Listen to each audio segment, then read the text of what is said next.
여러분 안녕하십니까? MBC 뉴스투데이입니다. 요즘 농촌에서는 아열대 과일을 소득작물로 재배하는 게 하나의 추세가 됐습니다. 광양에서는 미니 작물에 이어 이색 교배 작물 재배가 시도되고 있습니다. 박민주 기자가 취재했습니다. 작은 고추처럼 생긴 미니 파프리카. 일반 파프리카보다 크기가 작은 게 특징입니다. 미니 파프리카는 고급 식재료로 알려지면서 올해 수출길에 올랐습니다. 광양의 또 다른 농장. 이곳은 미니 파프리카와 토마토를 교배한 애플토마토가 시험 재배되고 있습니다. 애플토마토는 일반 방울토마토와는 달리 노란색과 주황색 빛을 띱니다. 표면도 파프리카처럼 굴곡이 있어 식감이 뛰어나지만 아직까지는 판로가 고민입니다.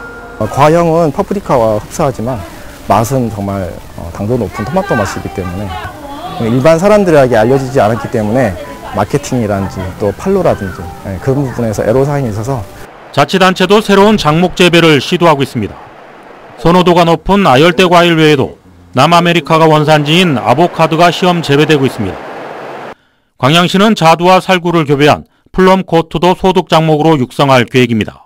내년에는 새로운 소득 과수로 플럼코트, 자두하고 살구하고 교배종인 플럼코트를 우리 지역에 좀 보급을 해보려고 하고 있습니다. 전남 동부권을 중심으로 새로운 소득 작목으로 떠오른 아열대 과일. 이색 작물이 농촌의 대체 경쟁 작물로 자리 잡을 수 있을지가 앞으로 관건입니다. MBC 뉴스 박민주입니다. 순천시 의회 내년 의정비 총액이 3,700여만 원으로 잠정 결정됐습니다. 순천시는 최근 의정비 심의회를 열고 월정수당과 의정활동비를 더한 의정비 총액을 3,717만 원으로 정했다며 이달 말까지 주민들을 대상으로 적절성 여부를 묻는 전화 여론조사를 실시해 다음 달 13일 최종 결정할 계획입니다.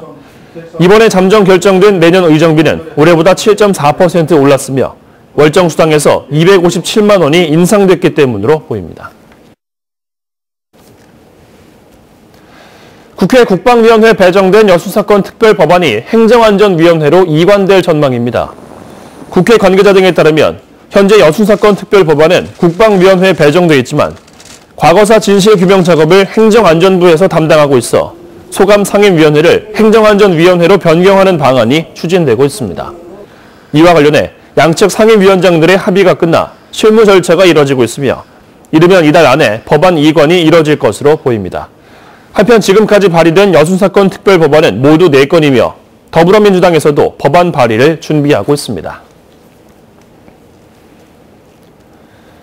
광주형 일자리 협상에 있어서 이번 한 주가 운명의 시간이 될 듯합니다.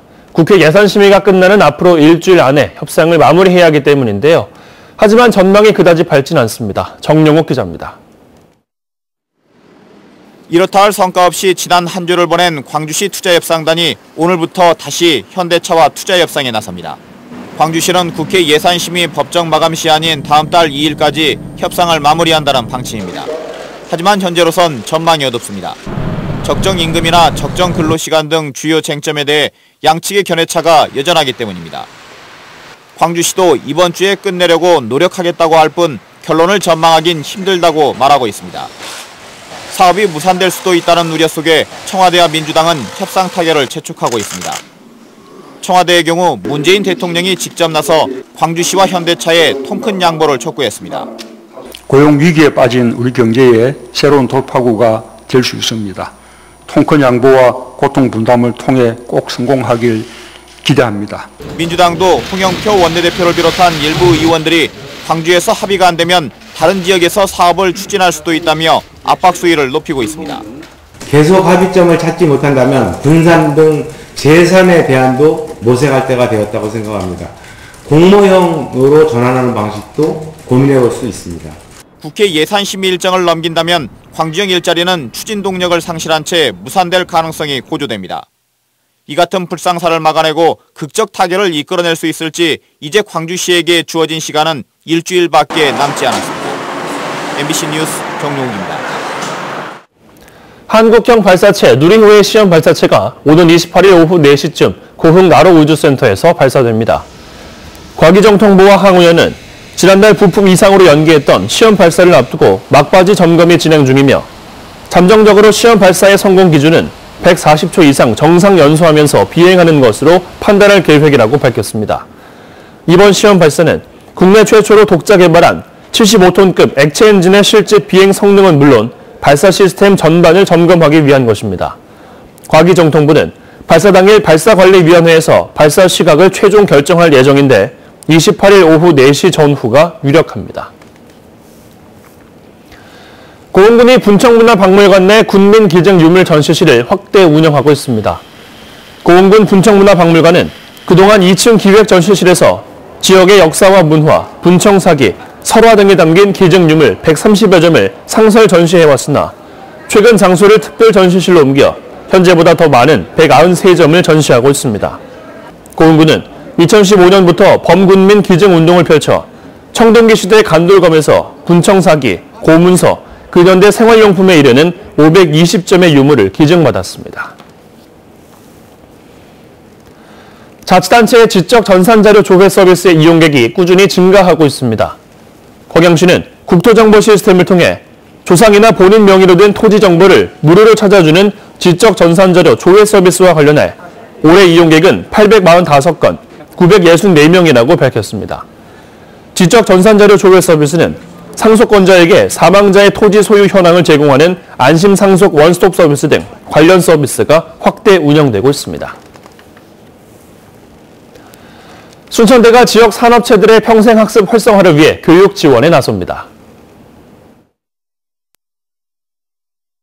안개가 자욱하게 끼어있고 일부 지역은 초미세먼지 농도까지 높게 나타나고 있는데요. 현재 가시거리 포천과 영암이 40m, 대전은 60m까지 좁혀져 있어서 출근길에는 차간 간격 넉넉하게 두셔야겠습니다. 또 대기 정체 영향으로 오늘 수도권과 충북, 전북과 경북, 대구 지방에서는 공기가 탁하겠습니다. 오늘 한낮에는 어제보다 조금 더 온화해지겠습니다. 서울의 낮 기온이 13도로 어제보다 3, 4도가량 높겠고요. 광주 16도, 부산은 17도까지 오르며 3월 하순에 해당하는 기온을 보이겠습니다. 지금 내륙으로는 안개가 자욱하게 끼어있고 남쪽으로는 기압골이 지나면서 제주도는 흐린 모습입니다. 오늘 제주도는 오후 한때 5mm 미만의 비가 내리겠고요. 내륙의 하늘은 대체로 맑게 드러나겠습니다. 현재 서울의 기온은 1.7도, 대구는 영하 0.1도를 보이고 있습니다. 한낮 기온은 서울이 13도, 전주 15도, 부산은 17도로 예상됩니다. 모레부터는 찬 공기가 내려오면서 다시 조금 추워지겠습니다. 활기찬 하루 되세요. 날씨였습니다.